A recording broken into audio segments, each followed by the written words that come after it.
Jadi untuk kita bincang lebih lanjut, kita akan terus bersama dengan Dr. Firdausi Sufian, Ketua Pegawai Eksekutif Invest Sabah Berhad. Assalamualaikum, selamat pagi. Kalau kita boleh mulakan dengan Prof dengan aliran masuk FDI yang saya sebutkan tadi merosot hampir separuh berbanding tahun sebelumnya.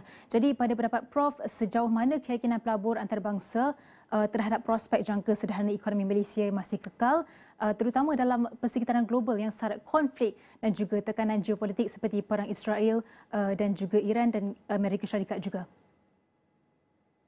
Ya, terima kasih Nabila. Apabila sudah tentu melihat daripada data ini daripada 2023 hingga 2024 itu memang ada peningkatan. Namun secara umum memang banyak cabaran lah.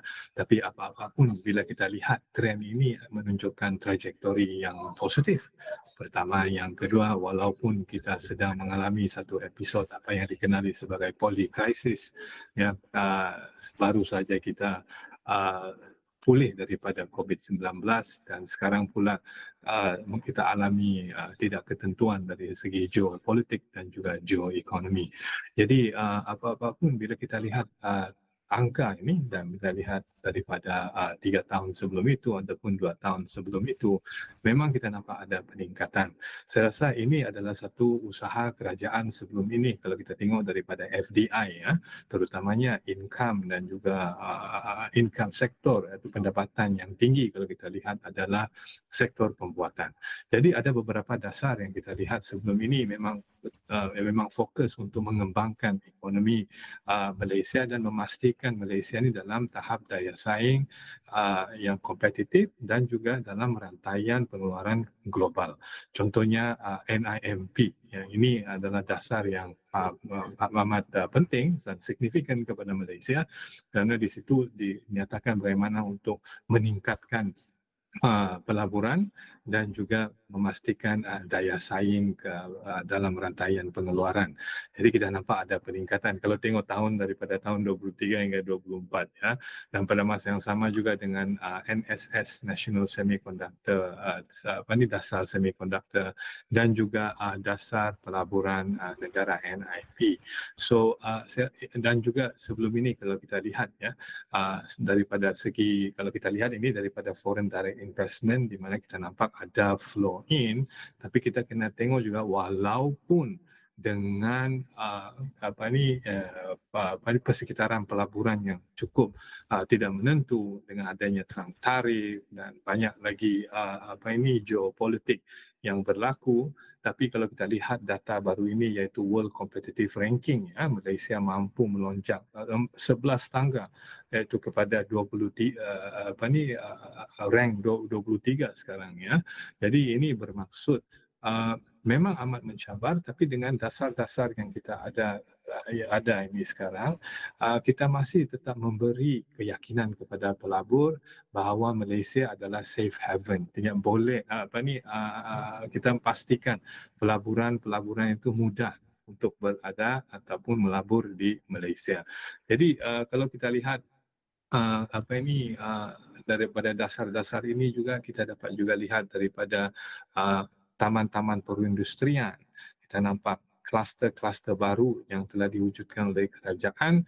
Ini amat penting juga untuk menarik pelaburan. Ya, kita tahu bahawa memang cukup kompetitif dengan adanya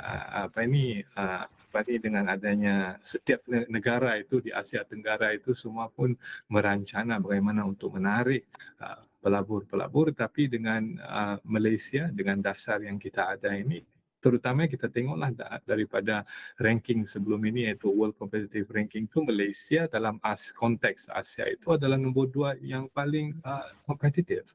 Jadi ini momentum begini yang kita kena pastikan akan terus memain peranan untuk menarik pelabur-pelabur untuk datang ke Malaysia. Ya, data ini amat penting sebenarnya untuk menunjukkan bahawa Malaysia akan terus berusaha untuk memastikan bahawa Malaysia masih tetap untuk menjadi tempat pelaburan yang terbaik. Selain daripada itu juga kalau kita lihat, ya, dengan adanya polycrisis dan juga geoeconomic tension ini, jadi bukan saja kita lihat pada dasar, tapi bagaimana untuk mengoperasikan pelaburan itu pun penting juga. Ya, kalau kita lihat sebelum ini bajet 2025 yang kita telah dibentangkan itu ada dinyatakan tentang ease of doing business. Kita harus permudahkan pelaburan untuk datang ke Malaysia. Jadi kita ada institusi reformasi juga diperkenalkan. Contohnya macam STAR, ARPA, dan juga kita mengurangkan karena birokrasi. So ini juga selain daripada insentif yang kita perkenalkan untuk menarik pelabur, pada masa yang sama juga bagaimana struktur institutional framework itu dikerangka untuk permudahkan pelaburan itu pun amat penting juga. Dan kita sudah nampak dengan adanya dasar-dasar ini dasar-dasar ini dan juga bagaimana rangka untuk mempermudahkan pelaburan itu sudah kita dapat hasilnya dengan adanya ranking ini dan juga dan kita nampak juga kemasukan pelaburan. Jadi selain daripada itu juga, selain daripada usaha daripada peringkat persekutuan juga, kita juga nampak whole of government approach, di mana kita juga kerajaan persekutuan juga akan bergabung usaha dengan kerajaan-kerajaan negeri. Ya, kalau kita nampak sebab banyak pelaburan ini ya sudah tentu memang adalah di bawah purview tata kelolanya adalah berada di peringkat pusat. Namun di manakah pelaburan itu terletak sudah tentu berada di negeri. Jadi ini yang usaha whole of government approach dan juga koordinasi antara kerajaan persekutuan dan juga kerajaan negeri itu amat penting. Dan kalau kita lihat sekarang ini itu pun sedang berlaku di mana kita nampak kerajaan pusat dan juga kerajaan negeri berusaha untuk memastikan bahwa pelaburan-pelaburan ini mudah berada di mana lokasi tersebut. Jadi ini juga adalah satu pendekatan-pendekatan yang kita kena lihat, ya. Selain daripada itu juga kalau kita tengok daripada peringkat pusat kita ada NGCC. Ya, kita tahu sekarang ada perang Iran dan juga Israel yang akan sedikit sebanyak memang memberi impak kepada pelaburan, dan apatah lagi Trump tarif itu yang masih lagi 90 hari belum due lagi, ya. Jadi kita belum tahu berapakah tarif yang akan dikenakan, tapi dengan adanya NGCC saya rasa majlis itu sudah tentu boleh berencana apakah next step, apa yang kita perlu lakukan. Jadi memang ada yang di luar kawalan kita yang kita tidak boleh kawal, contohnya apakah Trump sedang berpikir sekarang, ya.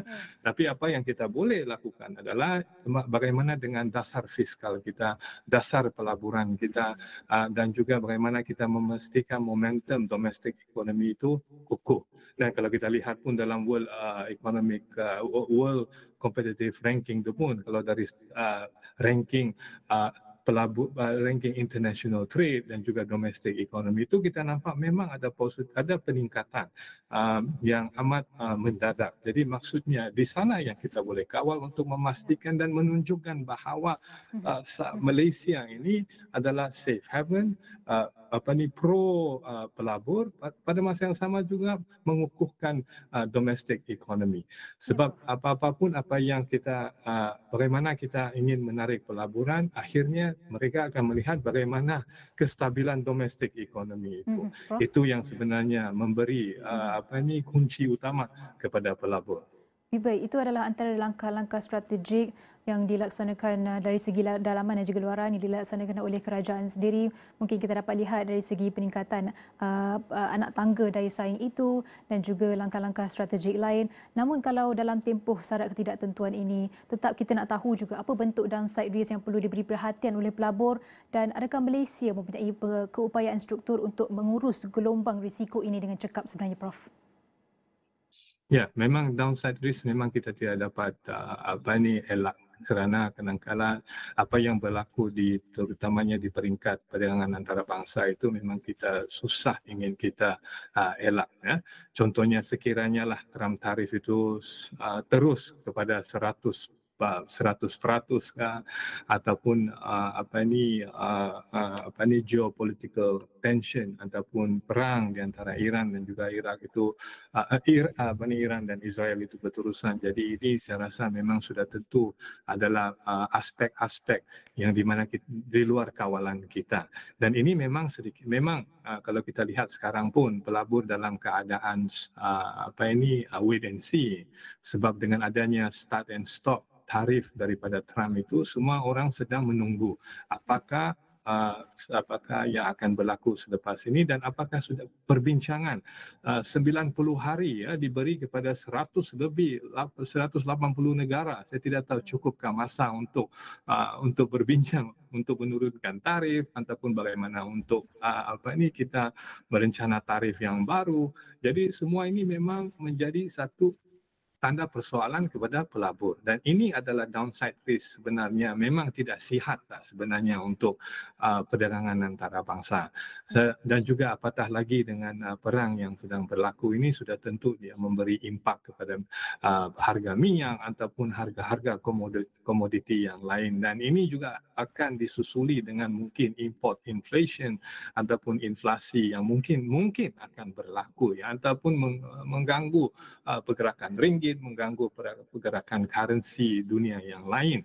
Jadi ini semua sebenarnya memang memberi impak kepada kesihatan global, perdagangan global itu. Sedangkan kalau kita lihat data yang sebelum ini dikeluarkan oleh World Bank itu, di mana menyatakan bahwa Asia ini akan menjadi penggerak utama untuk ekspor. Masa itu bila dia buat analisis belum ada Trump tarif, 40% sebenarnya ekspor dan juga pengeluaran rantaian itu datang daripada Asia. Jadi sekarang ini nampaknya memang kita mempunyai downside risk, tapi bagaimana untuk kita bagaimana untuk kita menghadapi ini seperti mana yang saya katakan tadi. Kita harus pertama, saya rasa kita sudah nampak kita boleh meneroka pasaran baru sekiranya tarif itu tidak menentu. GCC dalam ASEAN sudah jelas, GCC kita boleh meneroka pasaran baru, mengukuhkan lagi rantaian pengeluaran di Asia Tenggara ini, dan juga ASEAN, Japan, Korea dan juga China. Baik, itu adalah antara cadangan-cadangan untuk para pelabur yang boleh pelabur nilai dan juga perhatikan.